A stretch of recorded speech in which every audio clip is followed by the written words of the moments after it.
دا مونږ په شاه منصور کې په دین اخیلو چم کې ولاړ یو او غلام سرور لاله را سره ولاړ دی انو په خوانه مجلسی دی اوس خو بوډاره خو لکه یو چار بیت سر یو کړه یورو د ویودنګ چا جوړه مالره شخامار یم ما ویل چې د هزار بس هزار چې هزار یم دو ویل چې په نظر د تور سترګو برنځور شي ما ویل چې د بیمار بس بیماری چې بیمار یم دو ویل چې په شمشیر دا شکای به قربان کم ما ویل چې د نثار بس نثار چې نثار یم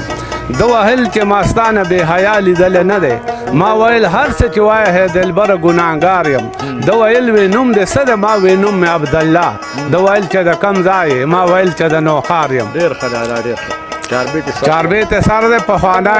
ارسلا خان بابا دی د وخت چار بیت دی او د مل حسن بابا او د نور الدین دی د ټیمه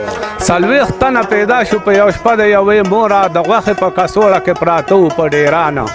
سلويخ تنه پیدا شو د یوې مورا په جمع ژوندون د هغه مورې چې پنځه وخته د غمه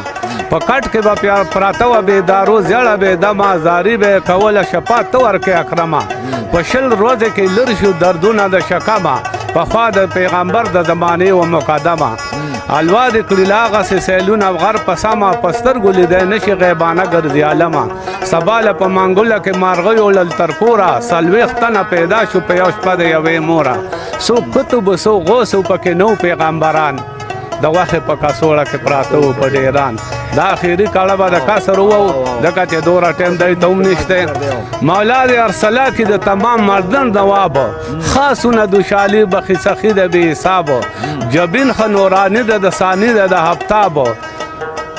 نری ریزې اشی لکه لشي دی د کتابو نموشه د خورشوی هزاره او په پنجابو بسیاره زما یاره په دیره لري اسبابو راویل نصرت خیل پکې نه پرېږدم غرابو کلنګ ته نه ملنګ ملاسن غواړي په شتابو